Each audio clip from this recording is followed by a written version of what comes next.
வணக்கம், welcome to Sakethram channel. இன்றைக்கி நம்ம என்ன பார்க்க போகிறோம் அப்படின்னா, கொண்டக்கடலையை வச்சு ஒரு ஈஸியான சுண்டல் எப்படி பண்ணலாம் அப்படிங்கிறத பார்க்கலாம்.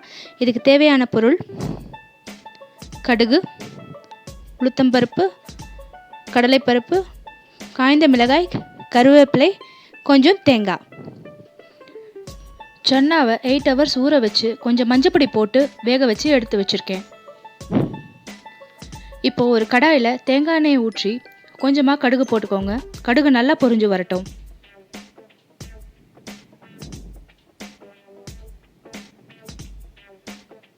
கடுகு நல்லா பொரிஞ்சதும் உளுத்தம்பருப்பு ஆட் பண்ணிக்கோங்க.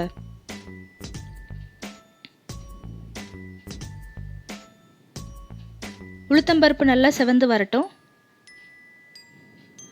செவந்து வந்தோடனே கொஞ்சமாக கடலைப்பருப்பும் ஆட் பண்ணிக்கோங்க.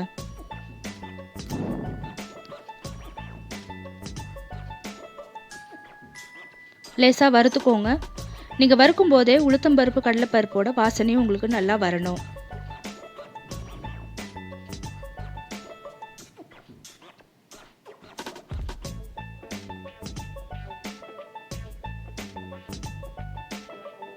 கலரும் லேசாக சேஞ்ச் ஆகும், வாசனையும் வரும்.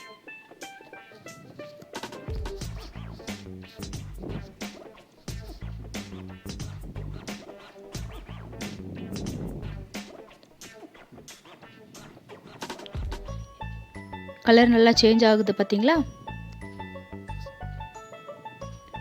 இப்போ 2-3 காஞ்ச மிளகாயை ஆட் பண்ணிக்கோங்க. காரத்துக்கு தகுந்த மாதிரி அவங்கவுங்க இஷ்டத்துக்கு நீங்கள் ஆட் பண்ணிக்கலாம்.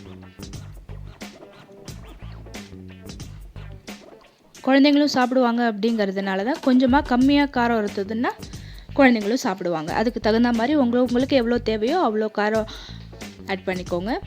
தென் கருவேப்பிலை ஆட் பண்ணிக்கோங்க. கருவேப்பிலையும் நல்லா பொரியட்டும். அந்த வாசனையும் வந்த உடனே ஊற வச்சு வேக வச்சு எடுத்து வச்சுருக்கிற சன்னாவை ஆட் பண்ணிக்கோங்க. சன்னா வேக வைக்கும்போது நான் கொஞ்சம் உப்பும் போட்டு வேக வச்சுருக்கேன். ஸோ அதனால் இப்போது நீங்கள் ஜாஸ்தி உப்பு போட வேண்டாம். இதை வதக்கி முடிச்சதுக்கப்புறமா கடைசியில் கொஞ்சமாக உப்பு ஆட் பண்ணிக்கலாம்.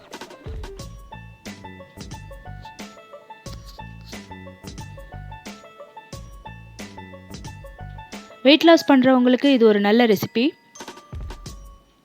சன்னாவில் நிறையா ஃபைபர் கண்டென்ட்டும் ப்ரோட்டீனும் இருக்கிறதுனால வெயிட் லாஸ்க்கு இது ரொம்பவே யூஸாக இருக்கும். டெய்லி எடுத்துக்காதீங்க, ஆல்டர்னேட்டிவ் டேஸில் இல்லைன்னா 2 days ஒன்ஸ் சாப்பிட்லாம். வைட்டமின் B6ம் இதில் நிறையா இருக்குது. இப்போ எண்ணெயோடு சேர்த்து நல்லா வதங்கியிருக்கு. ஜாஸ்தி எண்ணெய் ஊற்றிடாதீங்க.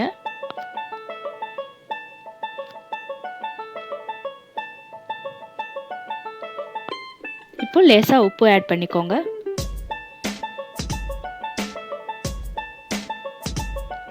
ஆல்ரெடி ஏற்கனவே நான் வேக வைக்கும்போது உப்பு போட்டிருக்கிறதுனால இப்போ சும்மா மேலே கொஞ்சமாக போட்டால் போதும்.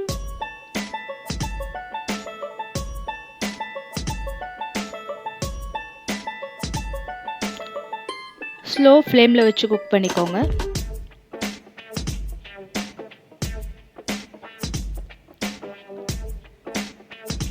பெருங்காயம் தேவைப்படுறவங்க பெருங்காயம் பவுடர் ஆட் பண்ணிக்கலாம். வேண்டாம் அப்படின்னா அவாய்ட் பண்ணிக்கலாம், அது ஆப்ஷன் தான். இப்போது துருவி வச்சுருக்கிற தேங்காவை இதில் ஆட் பண்ணுறேன். ஆட் பண்ணி முடிச்சுட்டு அடுப்பை உடனடியாக ஆஃப் பண்ணிவிடுங்க. ஏன்னா தேங்காய் அடுப்பில் சூடோடு இருக்கும்போது நீங்கள் போட்டிங்க அப்படின்னா அது பொரிஞ்சு அதோட டேஸ்ட்டே வேறு மாதிரி ஆகிடும். ஸோ அடுப்பை ஆஃப் பண்ணிவிடுங்க. இப்போ லேசாக 2 நிமிஷம் அடுப்புலேயே இருக்கட்டும்.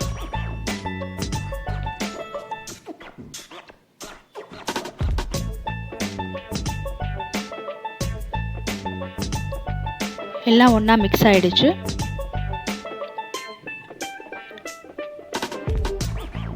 காபுலி சன்னா சுண்டல் ரெடி ஆயிடுச்சு. வாங்க சாப்பிடலாம்.